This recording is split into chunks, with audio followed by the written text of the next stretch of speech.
Everyone, আমি লিপিস ডায়েরির তরফ থেকে নতুন একটি ব্লগ নিয়ে আজকেও এসেছি তোমাদের সামনে। আজকে সাধারণত আমি একটু টুকটাক ব্লগ তোমাদের সাথে শেয়ার করব। অ্যাকচুয়াল কি বলো তো, এক একদিন এমন দিন থাকে না যেদিন খুব লেথার্জেটিক কাটে, সেদিন মনে হয় খালি নিজেকেই সময় দিই।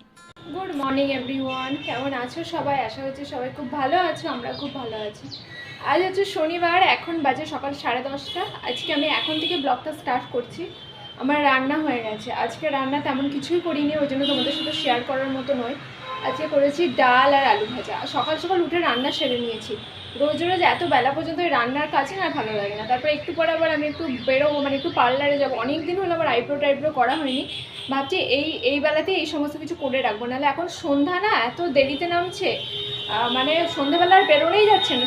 বেরোলে ফিরে এসে একদম 8টা সাড়ে 8টা বেজে যাচ্ছে, তখন আর কোনো কাজই হচ্ছে না। তো চলো আমি আজকে এখান থেকে ব্লগটা স্টার্ট করছি। আশা করছি তোমাদের ভালো লাগবে। তোমরা কিন্তু পুরো ব্লগটাকে না টেনে দেখতে থাকো।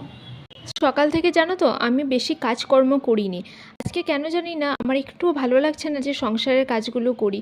টুকটাক যেগুলো একেবারে না করলে নয় সেগুলো করে আমি একটু নিজেকে আজকে সময় দেবো ভেবেছি।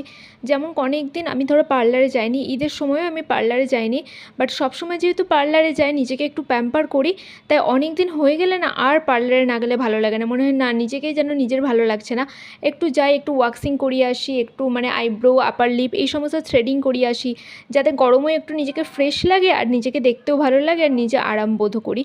তো যাই হোক, চলো এখন আমি বিছানাটা ঝেড়ে নিচ্ছি, তারপর আমি স্নান করে বেরিয়ে যাব। আর হ্যাঁ, আরেকটা কথা বলে রাখি, আমার কিন্তু রান্না হয়ে গেছে। আমি আজকে ডাল আর আলু ভাজা করেছি, যেটা তো তোমাদের সাথে আর কি শেয়ার করব, এগুলো তো সবাই রান্না করে।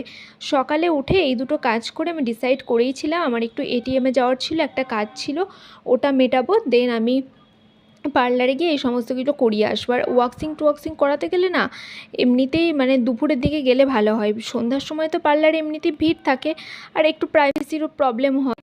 তো যাই হোক, হাতে যখন সময় আছে ভাবছি আলমারিগুলো মুছে নিই। আসার পর থেকে এগুলো একদম ভালো করে মোছা হয়নি। এগুলো কিন্তু আমি প্রথম কেরোসিন দিয়ে মুছতাম, বাট এখন না আমার কাছে কেরোসিন অ্যাভেলেবেল নেই, আর অনেক দিন আমার এমনই লেথার্জেটিক লাগছে যে মোছাও হচ্ছে না। তবে আমি যখন ফার্নিচার কিনতে গিয়েছিলাম দোকান থেকে বলেছিল যে এগুলো 15 দিন 20 দিন অন্তর একটু কেরোসিনের সাথে জল মিশিয়ে মুছলে একদম চকচক করে। তো ওটা আমি ফলো করছিলাম, বাট কিছুদিন হয়নি, তো ভাবছি আবার মুছে নেব। আর ড্রেসিং টেবিলটা তো ধরো সবসময় ইউজের জায়গা, ওটা তো সবসময় মুছে যায় না, বাট মুছতেই হয়, কারণ সাজগোজ করছি ওটার সামনে দাঁড়িয়ে, জিনিসপত্র নিচ্ছে ওটার সামনে দাঁড়িয়ে, ওটা যদি না মুছে না ব্যাপারটা ঠিক ভালো দেখায় না। আমি রেডি হয়ে গেছি, যাচ্ছি একটু নিচে, মানে আমি একটু পার্লারে যাব। ঈদের আগে থেকে আমার আইব্রো করা নেই, ঈদের কিছুদিন আগে করেছিলাম, ওই জন্যে ঈদে আর করা হয়নি। তো এখন এত বেশি আইব্রোটা উঠেছে, আপার লিপটা উঠেছে না, আর না করলে ভালো লাগছে না, নিজেকেই নিজে দেখতে ভালো লাগছে না। তাই আজকে ওয়েদারটাও ভালো, এতদিন ভেবেছিলাম যাব কিন্তু বেরোনোই যাচ্ছিল না, এত গরম ছিল। আজকের ওয়েদারটা রোদ থাকলেও খুব সুন্দর, ঠান্ডা ঠান্ডা হাওয়া দিচ্ছে। আর সন্ধ্যাবেলা আমি সাধারণত যাই, কিন্তু এবারে না সন্ধ্যাবেলাতে আমার এতটা কাজ থাকছে আর সন্ধ্যাবেলাতে আমার বেরোতেই ইচ্ছা করছে না। ওই জন্য আমি ভাবছি এখন যেহেতু আমার সব কাজ হয়ে গেছে, এখন আমি ঘুরে আসি। তো স্নানটা একবারে করে নিয়েছি, এসে খালি ভাত বসাবো আর হয়ে যাবে। ওই জন্য হাতে অনেকটা সময় আছে, ওই জন্যই যাচ্ছি। চলো নিচে যাই, তারপর আবার কথা ছিলাম এটিএমে, আমার কাজ হয়ে গেছে, এখন যাবো দোকানে। এটিএমের ভেতরে এত ঠান্ডা মনে হচ্ছে থেকে যায়। চলো আমি তো চলে এসেছি সেই আমার চেনা পরিচিত পার্লারে। তো এখন এসে দেখছি ভিড় লেগে গেছে, জানো আমাকে বেশ খানিকক্ষণ ওয়েট করতে হয়েছে। তারপর গিয়ে আবার লোডশেডিং হয়ে গেছিলো, কারেন্ট ছিল না, তো ওই জন্যই একটু ওয়েট করতে হয়েছে। আর এখন দেখো আমার হাফ আইব্রো হয়েছে, জানো হাফ আইব্রো করতে করতে ওই দিদিটা চলে গেছে, অন্য একজন বসেছিল তার আইব্রো করতে। আর ওই বোনটা আমাকে জিজ্ঞেস করছে যে তুমি কি ভ্লগ করো? আমি বলছি হ্যাঁ। তারপর ওকে বললো যে চ্যানেলের নাম কি, এরকম জিজ্ঞাসা করছিল। তারপর দেখো এখন আমার ফুল আইব্রোটা হয়ে গেছে। তারপর আমি একটু চেক করে নিচ্ছি যে কেমন হলো, এবার বাড়ি যাব। তো চলো আমি বেরিয়ে পড়েছি।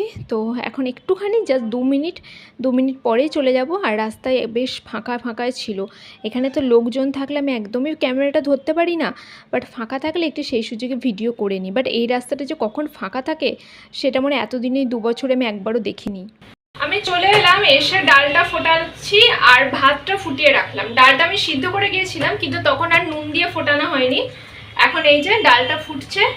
আর আজকে একেবারে নিরামিষ রান্নাবান্না করেছি। রোজ তো চিকেন খেতে ভালো লাগে না, আর মাছ যেহেতু অনেক সকালবেলা উঠে আনতে যেতে হয়, মানে ভালোই সকালবেলা, আর সকালবেলা ওঠাটা আমাদের পক্ষে সমস্যা, ওই জন্য মাছ আনাটা আমাদের পক্ষে ডিফিকাল্ট হয়ে যায়। তাই এখন ফ্রিজে চিকেন আছে, আজকে রান্না করলে হয় চিকেন করতে হতো অথবা ডিম করতে হতো, আমি কোনোটাই করিনি। আজকে আমি করেছি হচ্ছে ডাল আর আলু ভাজা, আজকে এটাই খাবো। আর এদিকে তোমাদের দাদাভাই হচ্ছে তরমুজ এনেছিল কালকে, অনেক বড় একটা, তো তরমুজ কেটেছে। তরমুজটা মোটামুটি লাল আছে আজকে, দুদিন আগে একটা কেনা হয়েছিল কিন্তু ওটা খুবই খারাপ ছিল। এই যে দেখো বেশ সুন্দর লাল আছে, মিষ্টি আছে, মিষ্টি নেই কিন্তু লাল আছে। যাই হোক, দেখা সুন্দর হলে আমাদের ভালো লাগে, তরমুজ লাল হলে আমার মনে হয় অর্ধেক মিষ্টি হয়ে গেল। তো আজকে আমরা অল্প অল্প ভাত খাবো আর বেশি করে তরমুজ খাবো, যেহেতু আজকে নিরামিষ, বেশি ভাত খেতে পারবো না। তো যাই হোক চলো আগামী সব কাজগুলো করে নিই, তারপর আবার কথা হচ্ছে। ভাতটা বসিয়ে ফ্রেশ হয়ে নিলাম, ফ্রেশ হওয়া মানে ড্রেসটা চেঞ্জ করে আমি হচ্ছে ভাত বসিয়ে লেন্সটা খুলে নিই, এখন মুখটা একটু ধুয়ে নিচ্ছি। আর এখন আমি দেখবে মুখে দেব হচ্ছে বরফ। এখন তো সেলিব্রিটিরা বরফ থেরাপি করছে বা আইস থেরাপি করছে, তো আমি যেহেতু আইব্রো করে এসেছি একটু জ্বালা জ্বালা করছিল, তো ভাবলাম একটু বরফ ঘষি। আর এই গরমে কিন্তু স্কিনে বরফ ঘষলে বেশ ভালোও লাগে, যদি এর উপকারিতাটা আমি জানি না, বাট বরফ দিলে কিন্তু আমার খুব ঠান্ডা লেগে যায়। তোমরা আমার গলাটা শুনে নিশ্চয়ই বুঝতে পারছো, কালকে এই বরফ প্লাস ঠান্ডা জল খাওয়া প্লাস ঠান্ডার মধ্যে থাকা, এই সব কিছু মিলে আমার বেশ ঠান্ডাও লেগে গেছে। বাট তাও আমি ঘষছি, মুখটা খুব আরাম লাগছে। অনেকক্ষণ পর এলাম তো, অলরেডি কিন্তু এখন 1টা বেজে গেছে জানো তো। রান্নাবান্নাটা যেহেতু মোটামুটি করা আছে, আর কোনো চাপ রইলো না, এখন খেয়ে দিয়ে আবার রেস্টে নিতে পারবো। আর দেখো খাওয়া দাওয়া করতে চলে এসেছি। এই যে আলু ভাজা, এটা জাস্ট আমি একটু গরম করে নেব। এটা তো আমি আর মানে কিছু করিনি আর কি দেখাবো, তবে আলু ভাজাটা না খেতে খুব ভালো হয়েছিল। বাট হঠাৎ করে কেন এত খেতে ভালো লাগলো জানি না, আমার মনে হচ্ছে আমার বেশি খিদে পেয়ে গেছিলো, ওই জন্যই হয়তো ভালো লাগছে। তোমাদের দাদাভাই বলছে যে তোমার বেশি খিদে পেয়েছে তো ওই জন্য ভালো লাগছে। তারপর দেখো আমি এখানে একটু তরমুজ খেয়ে নেবো। এই তরমুজটা কিন্তু আমি একা খাইনি, এটা আমরা দুজন মিলেই খেয়েছি, তাও সবটা ওঠেনি জানো, এখনও ফ্রিজে রাখা আছে। আবার বড় তরমুজ তো আছেই, তার সাথে আর একটা মানে এরকম তরমুজও আছে, এই কাঁটাগুলোও আছে। অত বড় তরমুজ কি আমরা দুজন খেতে পারি বলো? আর তোমাদের দাদাভাই না এত বড় বড় খালি তরমুজ নিয়ে আসবে, বলবে ছোটো তরমুজ টেস্ট হয় না, ছোটো তরমুজে মিষ্টি হয় না, তার জন্য বড় তরমুজ নিয়ে আসবে। আর দেখবে তরমুজ জিনিসটা না মানে পুরোপুরি লাকের ওপর ডিপেন্ড করে ভালো হবে কি খারাপ হবে। এখনকার তরমুজগুলো যেন আমার একটুও টেস্ট লাগছে না, একদম জাতা লাগছে খেতে। তার জন্য আমি ওকে বলেছি যে আর তরমুজ আনবে না, এই একটা আমরা যা হোক করে খেয়ে শেষ করি। আর এটা যদি এখন পুরোটা না শেষ করতে পারি নষ্ট হবে জানো তো, আর নষ্ট করতেও তো ভীষণ খারাপ লাগে, তাই ভাবছি যা হোক করে এটা জুস বানিয়ে হোক এমনি হোক খেয়েই নেবো। সারাদিন বলতে পারো আমি কোনো কাজই করিনি আজকে, সারা দিনই আমি মানে লেথার্জেটিকভাবেই কাটিয়েছি। এরকম একটা দিন কাটালে না পরের দিন কাজের আরও বেশি এনার্জি পাওয়া যায়। বাট তারপরে সন্ধ্যাবেলা যখন আর ভালো লাগছে না, মনে হলো কাপড়গুলো একটু গুছিয়ে রাখি, তো কাপড়গুলো গোছাচ্ছি। আর ওই যে ম্যাট আর বেডশিট এতক্ষণ পর্যন্ত আলমারিতে ভরিনি, এখন আমি এটা আলমারিতে ভরে রাখছি। যদিও আমার এই সমস্ত আলমারিগুলো খুবই অগোছালো, প্লিজ তোমরা এগুলোকে ইগনোর করো। অ্যাকচুয়াল কী বলো তো, আমি না একা হাতে সব করি তো অতটা গুছিয়ে মানে করার টাইম পাই না। তারপর এই যে এখন যা হোক করে বেডশিটের জায়গাটা এখানে হয়েছে। তারপর এখন অনেকটা রাত, এখন 9:30 বাজে। তোমাদের দাদাভাই এসে বলছে একটু কোল্ড ড্রিঙ্কস খাবে, যদিও আমরা কোল্ড ড্রিঙ্কসটা ভীষণভাবে এখন অ্যাভয়েড করি, বাট যখন খুব গরম তখন তো আর অ্যাভয়েড করা যায় না, তো ওর সাথে সাথে আমারও মাঝে মাঝে খাওয়া হয়ে যায়। তো আমিও খাচ্ছি, তো এখানে আমরা একটু গল্প করছিলাম আর কোল্ড ড্রিঙ্কস খাচ্ছিলাম। আর তোমাদেরকে বলছি না যে আজকে মানে অনেকটা আমাদের লেট হয়ে গেছে খাওয়া দাওয়া খেতে, এখনই ধরো বাজে প্রায় 11টা। এরপর আমরা হচ্ছে খাবো, তারপর সমস্ত কিছু গোছাতে গোছাতে আমাদের প্রায় 12টা 12:30 হয়ে যাবে। আর কোল্ড ড্রিঙ্কসটা যে আমরা দুজন কি করে শেষ করব, আর আমাদের বাড়িতে এখন কেউ আসছেও না। আর একজন এসেছিলো, তাকে বললাম যে কোল্ড ড্রিঙ্কস খাবে, সে আবার কোল্ড ড্রিঙ্কস খেলেও না। এখন বেজে গেছে অলরেডি 11:42, আমাদের খাওয়া দাওয়া হয়ে গেছে। আর আজকে রান্নাবান্না একেবারে ফ্লপ, মানে আজকে নিরামিষ, তাও নিরামিষের মধ্যে কোনো কিছু সবজি নেই, জাস্ট আলু ভাজা আর ডাল, ডিমও করিনি। তোমাদের দাদাভাই তো নিরামিষ হলে খুব মানে অসুবিধা হয়, তো আজকে ওই অসুবিধা করেই খেয়েছে। আমি এটা ইচ্ছা করেই করেছি, প্রত্যেক দিন কি মাছ মাংস ভালো লাগে বলো?